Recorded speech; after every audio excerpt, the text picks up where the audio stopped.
নমস্কার। আজকে বলবো সিংহ রাশি এই অক্টোবর মাসটা কেমন যাবে। অক্টোবর মাসটা দুর্গাপূজার মাস, অর্থাৎ শারদীয় পুজো এবং পুরো উৎসবের মাস। এই মাসেও কিন্তু প্রত্যেক মাসের মতো গ্রহ রাশি কিন্তু তার ট্রানজিট করবে, মেজর গ্রহও তার ট্রানজিট করবে। মঙ্গল, বুধ, শুক্র, সূর্য প্রত্যেকে ট্রানজিট, চন্দ্র তো প্রত্যেক 2.5 দিন অন্তর, 6 দিন অন্তর, 2 দিন অন্তর ট্রানজিট করছে। চলুন তাহলে জেনে নিই এই মাসে কোন কোন গ্রহ কিভাবে ট্রানজিট করছে।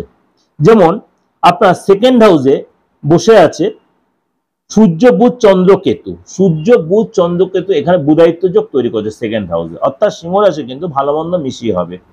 শুক্র থার্ড হাউসে বসে রেখে মালব্য যোগ তৈরি করছে, সেখানে কিন্তু আপনার যথেষ্ট সাপোর্ট পাবেন। সপ্তমে শনি বক্রী হয়ে বসে আছে, সেটাও ভালো মন্দ সাপোর্ট দেবে। রাহু অষ্টমে রয়েছে, যথেষ্ট ভালো দেবে। বৃহস্পতি কিন্তু আপনার 9th হাউসে, বৃহস্পতি আপনার বসে আছে আপনার 10th হাউসে। বৃহস্পতি বসে আছে 10th হাউসে, সেই বৃহস্পতি কিন্তু 9 অক্টোবর কিন্তু আবার বক্রী হবে। এবং মঙ্গল বসে আছে আপনার 11th হাউসে, সেই মঙ্গল চলে যাবে আপনার দ্বাদশে, অর্থাৎ কর্কট রাশিতে চলে যাবে কবে? 20 তারিখ। 20 তারিখে কিন্তু মঙ্গল চলে যাবে কর্কট রাশিতে। বুধ চলে যাবে 10 তারিখে আপনার তুলা রাশিতে। এই বুধ আবার 29 তারিখে চলে যাবে বৃশ্চিক রাশিতে, কারণ বৃহস্পতি 9 তারিখে আপনার বৃষ রাশিতেই বক্রী হবে। এবং শুক্র তুলা রাশি থেকে বৃশ্চিক রাশিতে যাবে 13 তারিখে। এরপর বলি যে আমাদের এই মুহূর্তে এই যে দেবী পক্ষ স্টার্ট হবে কবে? 2 তারিখে পথ, 2 তারিখে মহালয়া, সেদিন আমাদের তর্পণ শ্রাদ্ধ পক্ষ শেষে দেবী পক্ষ স্টার্ট হয়, অর্থাৎ নবরাত্রি শুরু হয়ে যাবে। এরপরে চলছে ষষ্ঠী, তারপরে দশমী, তারপরে আসবে আপনার লক্ষ্মী পুজো, তারপরে আপনার আসবে ধনতেরাস, তারপরে হচ্ছে আপনার দেওয়ালি, কালী পুজো। পুরো মাসটা আমাদের উৎসবের মাস। তো এই উৎসবের মাসটা আপনার কেমন কাটবে আপনার, তার আগে চলুন এই যে উৎসবের মাসে বা এই যে নবরাত্রি, আপনারা অনেকেই বলছেন, অনেকে হোয়াটসঅ্যাপে মেসেজও করেছেন, ব্যক্তিগত হোয়াটসঅ্যাপে, যে এবার তো আপনার সাথে যোগাযোগ করবো ঠিক, আমরা এই মুহূর্তে আমরা দেশে ফিরছি, আপনার সাথে আপনার চেম্বারে যাবো, অনলাইনে প্রেডিকশন নিতে গেলে আপনার সাথে কীভাবে কন্ট্যাক্ট করবো। হয়তো আপনার অনলাইনে অনেকে আমার সাথে প্রেডিকশন নিয়েছেন, তারা হয়তো আমার কাছে পুজো আসতে চাইছেন, অবশ্যই আসুন। সেটা কিন্তু আমার সিথির মোড় চেম্বারে, যেটা একদম কলকাতার বুকে, একদম মানে সিথির মোড় মেন রোড থেকে ওয়াক নিচে 5 মিনিটস। যাই হোক, সেটা আপনি বুকিংয়ে ফোন করে 89107253 ফোন করে বা 9433960106 ফোন করে আপনি যারা মেসেজ করছে 89-এ, ওই হোয়াটসঅ্যাপটাই আমার কিন্তু কলিং নাম্বার।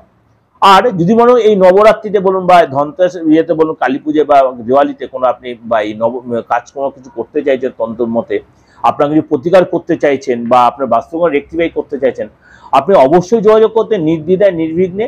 তার জন্য কিন্তু এই সময়টা অন্য সময় থেকে এই সময়টা কিন্তু 100 গুণ বেশি ভালো কাজ হয় তন্ত্রের কাজগুলো, কেননা এই সময় দেবী দুর্গা আমাদের পৃথিবীতে আসছেন। সুতরাং এই সময় কিন্তু আমাদের এমনি সময় যে 10% এই সময় 100% হবে।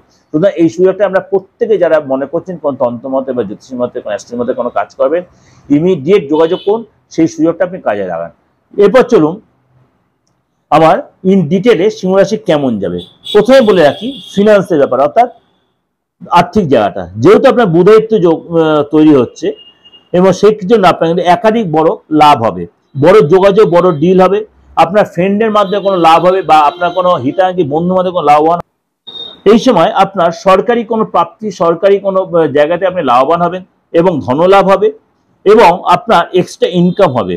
কিন্তু আপনার গাড়ি বলুন, কোনো ডিভাইসে বলুন, ল্যাপটপ বলুন, মোবাইলে বলুন বা ফ্যামিলি কোনো কারণে রিনোভেশনে বলুন, আপনার খরচও কিন্তু হবে। আপনি কোনো মহিলার দ্বারা উপকৃত হবেন, কোনো মহিলা বা কোনো আপনার ওয়াইফ বলুন বা আপনার বিশেষ কোনো মহিলা বা কোনো বান্ধবী দ্বারা আপনি, যদি আপনি পুরুষ মহিলা উপকৃত হবে, আপনি যেন মহিলা হলে আপনি মহিলাদের উপকৃত হবেন, কোনো গুড নিউজ পাবেন, খরচ হবে এবং আপনার হঠাৎ কোনো সেবা করার মানসিকতা তৈরি হবে এবং আপনার কোনো মহিলা এবং উপযোজক যে জ্ঞান দেবে সেটা অবশ্যই নেওয়ার চেষ্টা করবেন, তার জন্য আপনি যথেষ্ট উপকৃত হবেন। ফ্যামিলি লাইফটা বলি, আপনার 12 তারিখ পর্যন্ত নর্মালি থাকবে সিচুয়েশন, ব্যবসার মধ্যে কাটাবেন, অর্থাৎ যেহেতু পুজোর সিচুয়েশন। 13 তারিখের পর থেকে আপনি হয়তো কোনো ঘুরতে যেতে পারেন, তীর্থে যেতে, কোনো মন্দিরে যেতে পারেন, কোনো মন্দিরে যেতে পারেন, অর্থাৎ সময়টা কিন্তু আপনার তখন একটু এন্টারটেন মুডের মতো থাকবে। এবং ফ্যামিলিতে কোনো রিনোভেশন করতে পারেন, কাজের জায়গাটা বা আপনার ব্যবসা জায়গাটা রিনোভেশন করতে পারেন, কোনো অর্নামেন্টস কিনতে পারেন, গার্মেন্টস, এই জন্য কিন্তু খরচ বাড়বে। শরীর স্বাস্থ্য নিয়ে বলি, আপনার কিন্তু এই মাসে অর্থাৎ 15 তারিখ পর্যন্ত নিজেকে একটু রাগ জেদ কন্ট্রোল করতে হবে, নাহলে কিন্তু কারোর সাথে বাদ বিবাদে জড়িয়ে পড়তে পারেন। ইএনটির প্রবলেম হতে পারে, কনিক কোনো প্রবলেম, কনিক কোনো ডিজিজ আগে থেকে ছিল সেই কোনো প্রবলেম হতে, বিশেষ করে pressure, sugar, cholesterol, uric acid এই ধরনের কোনো প্রবলেমে ভুগতে পারেন। 16 তারিখের পর থেকে শরীরটা ঠিক হয়ে যাবে এবং আপনার হেলথ ঠিক হবে এবং ফেমাস কোনো ব্যক্তির সাথে আপনার যোগাযোগ হবে। নতুন কোনো যোগাযোগ, নতুন কোনো বন্ধুর সাথে যোগাযোগ, তার সাথে হয়তো কোথাও খাবার খেতে গেলেন, সেখানে তো বেশি হাবিজাবি খাবার খেয়ে তার থেকে হয়তো আপনার ইনফেকশন হয়ে যেতে পারে, পেটের কোনো প্রবলেম হয়, তার জন্য হসপিটাল ডাক্তার যেতে হতো। Be careful. যদি আপনি বিবাহিত, আপনার সন্তান থেকে গুরু বক্রি হওয়ার কারণে আপনার এই সময় কিন্তু মানে আপনার সন্তান কিনা আপনি যথেষ্ট গর্বিত হবেন। আপনার সন্তান কোনো ক্রিয়েটিভ ব্যাপারে খুব ইন্টারেস্টেড হবে, অ্যাক্টিভিটি বা ডান্স, খেলাধুলা এরপরে জয়েন করতে অ্যাওয়ার্ড পাবে এবং আপনি সন্তানের যথেষ্ট গর্বিত, আপনি কিছু তাকে গিফট দিতে পারেন এবং আপনার সন্তান কেরিয়ার বা পদলাভ বা বিদ্যায় যথেষ্ট লাভবান মানে গর্বিত হবে, মানে পড়াশোনায় যথেষ্ট ইন্টারেস্টেড হবে, অর্থাৎ পড়াশোনা কনসেন্ট্রেট করতে হবে স্টুডেন্ট যদি হন আপনি। দেবগুরু বৃহস্পতি বক্রি হওয়ায় 9 তারিখে যেহেতু দেবগুরু বৃহস্পতি বক্রি হবে, ফ্রেন্ডের সাথে কোথাও যায় ঘুরতে যেতে পারেন, কোনো পার্টি প্রোগ্রামে যেতে পারেন, কোনো অনুষ্ঠানে যেতে পারেন, হঠাৎ কোনো প্রাপ্তিযোগ হতে পারে এবং 5 তারিখ পর্যন্ত আপনাকে কিন্তু খুব সাবধানে থাকতে হবে। আর্থিক জায়গাটা একটু সাবধানে থাকবেন। 6 তারিখের পর সময়টা আস্তে ফেভারে আসবে। আটকে দেওয়া কাজ করে আপনার যথেষ্ট উদ্ধার হবে। যদি আপনি চাকরি করে থাকেন, মালব্যযোগ তৈরি হয়, ফ্রেন্ডের দ্বারা আপনি যথেষ্ট উপকৃত, নতুন চাকরি পেতে পারেন, নতুন যোগাযোগ, যেখানে চাকরি করছে সেখানে কলিগ বা ফ্রেন্ড আপনার যথেষ্ট হেল্প করে বড় কোনো যোগাযোগ, আটকে থাকা কাজ উদ্ধার করতে বা আটকে যে কাজগুলো আপনি আটকে ছিল, আপনি কনফিউজ ছিলেন, সেটা আপনি কনফার্ম করতে হবে, উদ্ধার করতে পারেন। কারোর থেকে কোনো অ্যাডভাইস নেন, সেই অ্যাডভাইস আপনি লাভবান হবেন। 5 তারিখ থেকে 27 তারিখ পর্যন্ত আপনার যথেষ্ট পারফরমেন্স ভালো থাকবে, সব কাজে সফলতা আসবে এবং আপনার পদপ্রাপ্তি হবে। যদি আপনি ব্যবসায়ী হয়ে থাকেন, তাহলে দেবগুরু বৃহস্পতি বক্রি হবে 9 তারিখের পর, যেহেতু দেবগুরু বৃহস্পতি বক্রি হবে, আপনার কিন্তু ব্যবসা নিয়ে একটু টেনশন বাড়বে 9 তারিখ পর্যন্ত এবং 9 তারিখের পর থেকে কিন্তু আপনার ব্যবসার ডেভেলপ আসবে। মেশিন বলুন, কোনো নতুন কোনো আইটেম বলুন, এইসব নিয়ে আপনার একটু বা আপনার নতুন কোনো আইটেম লঞ্চ করে তার জন্য আপনার খরচ হবে এবং তার জন্য কিন্তু আপনার ওর মধ্যে একটু ইনভলভ থাকবেন। বড় কোনো লাভ হবে, বন্ধ কাজ উদ্ধার হবে, বড় কোনো ডিল হতে পারে।